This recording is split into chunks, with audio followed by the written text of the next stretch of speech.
नमस्कार। अतिवृष्टीमुळे अनेक कुटुंबियांचे नुकसान झाले असून त्या कुटुंबियांना तातडीने मदत द्या। रिपब्लिकन पार्टी ऑफ इंडिया नवविचार गटाची जिल्हाधिकारी कार्यालयाकडे निवेदनाद्वारे मागणी। अतिवृष्टी व महापुरामुळे नांदेड शहरातील गौतम नगर किल्ला रोड येथील अनेक कुटुंबियांचे मोठे नुकसान झाले आहे। येथील रहिवाशांचे संसार, उपयोगी धान्य, कपडे, घरातील मौल्यवान वस्तू, विद्यार्थ्यांचे शालेय साहित्य वाहून गेले व अति नुकसान झाले आहे। या पूरग्रस्तांना तातडीने मदत मिळावी यासाठी आज रिपब्लिकन पार्टी ऑफ इंडिया नवविचार गटाच्या वतीने जिल्हाधिकारी नांदेड व महानगरपालिका आयुक्त तसेच तहसीलदार यांना निवेदन देण्यात आले। यात गरजू परिवारासह शासनाने त्वरित शासकीय मदत करावी, अन्यथा रिपब्लिकन पार्टी ऑफ इंडिया नवविचार गटाच्या वतीने अमरण उपोषणाचा इशारा देण्यात आला आहे।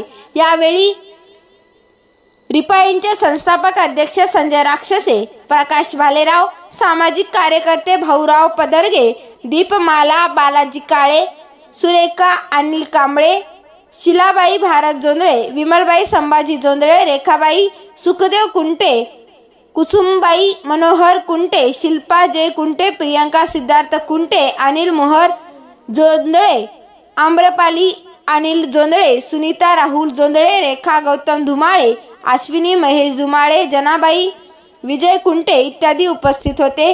जनतेचा आवाज 24/7 न्यूज नांदेड प्रतिनिधी प्रदीप मगरेसह अनिशा दोडके।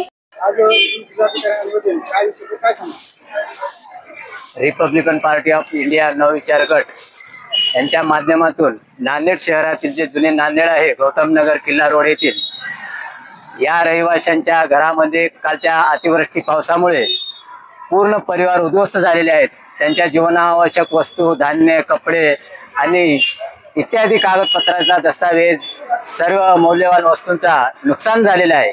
शासनाने गेल्या तब्बल 2 वर्षापासून 24 पासून आणि याही वर्षी सर्वे केला, पण या ठिकाणच्या वार्डातील लोकांना शासनाची अद्याप मदत मिळालेली नाही। म्हणून या नागरिकांना शासनाने त्वरित शासनाची जी काही मदत आहे ती त्वरित द्यावी, अन्यथा रिपब्लिकन पार्टी ऑफ इंडिया नवविचार गटाच्या वतीने जिल्हाधिकारी कार्यालयाच्या समोर अमरण उपोषण करण्याचा इशारा आम्ही या निवेदनाद्वारे दिलेला आहे।